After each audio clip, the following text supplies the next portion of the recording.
Guys আমি আজকে তোমাদেরকে কাঁচকলার ভুনা করে দেখাবো। এখানে দেখো আমি জাস্ট একটাই কাঁচকলা নিয়েছি, আর সেই কাঁচকলাটাকে এরকম 3টে টুকরো করে কেটে এটাকে জলের মধ্যে নিয়ে নিয়েছি, মানে আমি এটাকে সেদ্ধ করব। আমি এক গাদা করে দেখাচ্ছি না, কারণ আমরা খুব অল্প সংখ্যক মানুষ, পরিমাণে অল্প অল্পই খাবো। তো সেই কারণে আমি একটা কাঁচকলা দিয়েই তোমাদেরকে এই রেসিপিটা তৈরি করে দেখাবো। তাহলে চলো আমরা সেটা শুরু করি। আমি দেখো এখানে 3টে মানে টুকরো করে নিয়েছি কাঁচকলাটাকে, খোসা সমেতই রেখেছি। তো এটাকে ফার্স্টে আগে আমি সেদ্ধ করে নেবো। ওকে, চলো আমি গ্যাসে তাহলে এটাকে বসিয়ে দিই।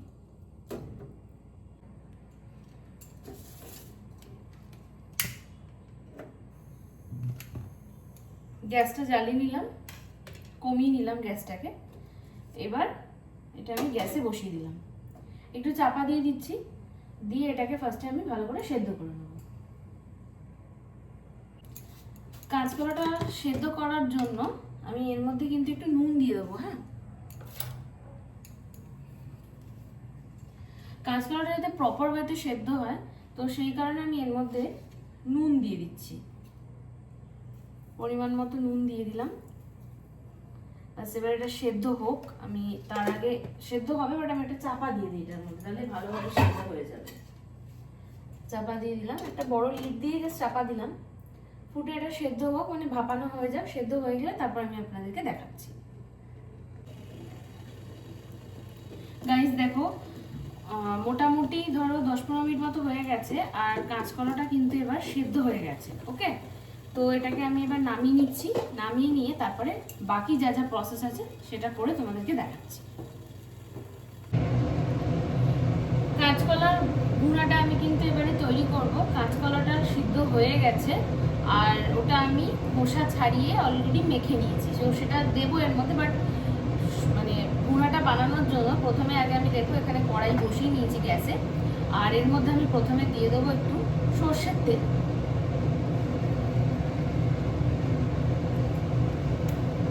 অল্প করেই দিচ্ছি সর্ষের তেল, অল্প সর্ষের তেল দিলাম। সর্ষের তেলটা কিন্তু গরম হয়ে গেছে। তো প্রথমে আগে এর মধ্যে আমি দিয়ে দিচ্ছি 2টো শুকনো লঙ্কা। আমি যে ভেঙে নিয়েছি শুকনো লঙ্কাটা, এই শুকনো লঙ্কাটা গরম তেলের মধ্যে আগে দিয়ে দিচ্ছি।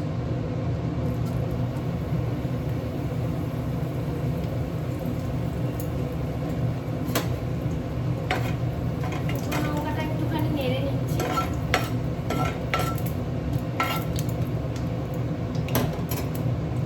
আর এই শুকনো লঙ্কা ছাড়াও আমি এর মধ্যে দিয়ে দিচ্ছি একটু 5 ফোড়ন।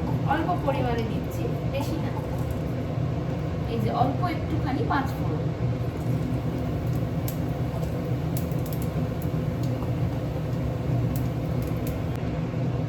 শুকনো লঙ্কা আর 5 ফোড়নটা আমি কয়েক সেকেন্ড নেড়ে নিয়েছি।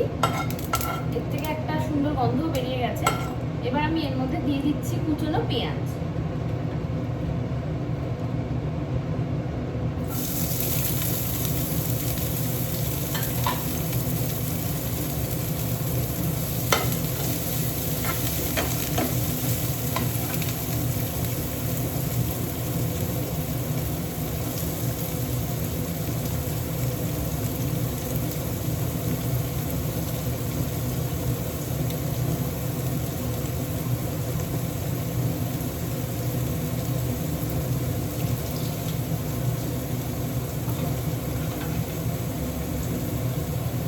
পেঁয়াজটা দিয়ে একটু নাড়াচাড়া করে নিচ্ছি। হালকা জাস্ট এটা একটু সতে হয়ে যাবে, তাহলেই হবে। তো পেঁয়াজটা একটু হালকা ভাজা হলে এর মধ্যে আমি কুচনো কাঁচা লঙ্কা অ্যাড করব।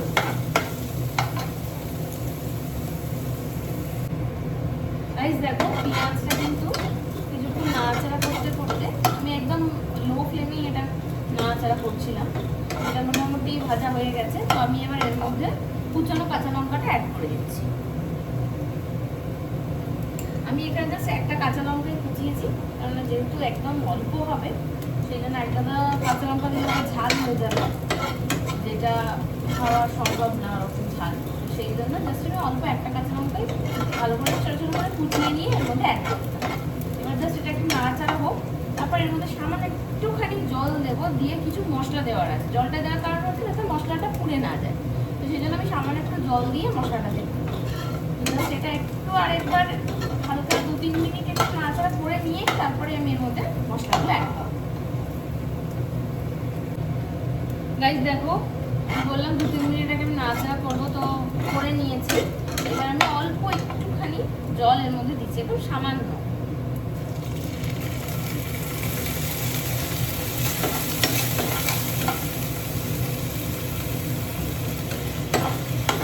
যাতে পুড়ে না যায়, তলায় লেগে না যায়, সেই কারণেই আমি সামান্য একটুখানি জল দিই। এবারে আমি গুঁড়ো মশলাগুলোর মধ্যে অ্যাড করে দিচ্ছি। গাইস দেখো আমি প্রথমে এটার মধ্যে দিয়ে দিচ্ছি সামান্য একটু হলুদ গুঁড়ো, একদম সামান্য, একদম অল্প পরিমাণই, তো কাঁচকলাটা তো একটাই, বেশি এক গাদা হলুদ গুঁড়ো দিলে তেতো হয়ে যাবে।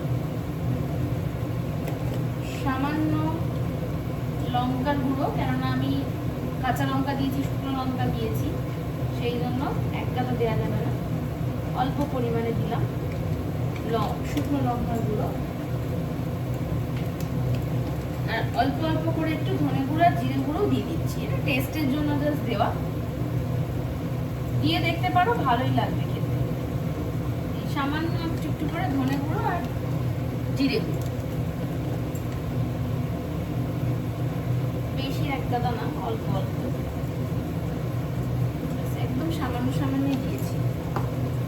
এবারে এই গুঁড়ো মশলাগুলো ভালোভাবে কষুক, কষে তেলটা ছেড়ে মশলার যে কাঁচা গন্ধ থাকে সেই কাঁচা গন্ধটা সরে গেলে তারপরে আমি যে কাঁচকলাটা সেদ্ধ করে চটকে রেখেছি সেটা এর মধ্যে অ্যাড করব। তাহলে এটা একটুখানি আমি জাস্ট চাপা দিয়ে দিচ্ছি, দিয়ে এটা কষিয়ে দিচ্ছি মশলাটা। ওকে গাইস, কয়েক মিনিট হয়ে গেছে আর এবার মনে হচ্ছে আমার যে মশলাগুলো কিন্তু কষে গেছে, দেখি একবার। মশলা কিন্তু কষে গেছে, তো এবারে আমি তলায় এবার লেগে যেতে পারে, তো সেই জন্য এর মধ্যে আর সামান্য একটুখানি জল দিয়ে দিচ্ছি যাতে লেগে না যায়। গ্যাসের ফ্লেমটাও কমিয়ে দিচ্ছি।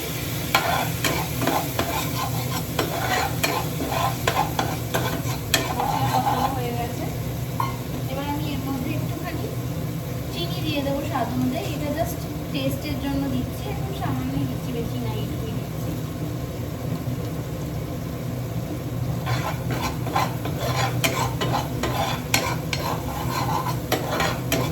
এবারে আমি কাঁচকলাটা যেটা বললাম, এটা দেখো সেদ্ধ হয়ে গেছে, এটাকে আমি যেরকম ভালোভাবে কিন্তু ম্যাশ করে রেখেছি, এবার এই ম্যাশ করা কাঁচকলাটা আমি এর মধ্যে দিয়ে দিচ্ছি।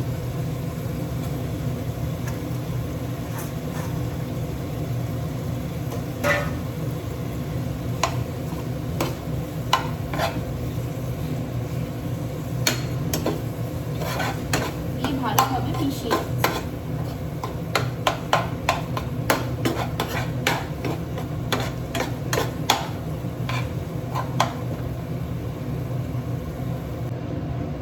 দেখো গাইস, এটা আমার ভালোভাবে মেশানো হয়ে গেছে। আমি কিন্তু নুন অ্যাড করিনি রান্নাটার মধ্যে, তো সেই জন্য আমি সামান্য একটুখানি নুন দিয়ে এটাকে আরেকটু ভালোভাবে মিশিয়ে নেব।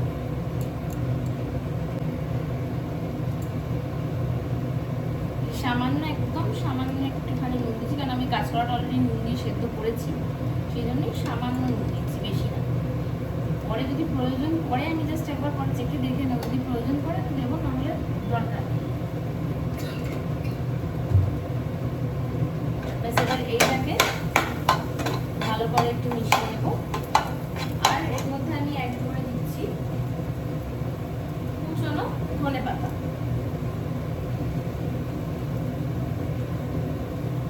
ধনেপাতাটা অ্যাড করলাম। এবার ভালো করে এটা মিশিয়ে নিই।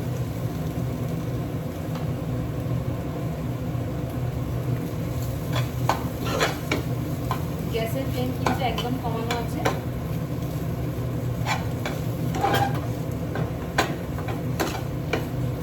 ভালো করে দেখাচ্ছি তোমাদেরকে। গাইস, আমার কাঁচকলার ভর্তা রেডি।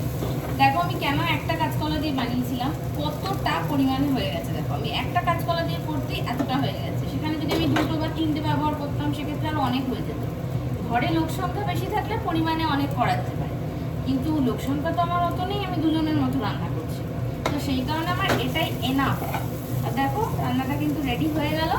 বাস এটাকে এবার আমি নামিয়ে নেব আর খাইয়ে দেখাবো যে কেমন তার লেগেছে, মানে যার জন্য বানিয়েছি সে খেয়ে বলবে কেমন লেগেছে। ওকে, তাহলে গাইস চলো আজকে এই অবধি থাক, আবার দেখা হবে নতুন কোনো রেসিপি নিয়ে নতুন কোনো এপিসোডে তোমাদের সঙ্গে।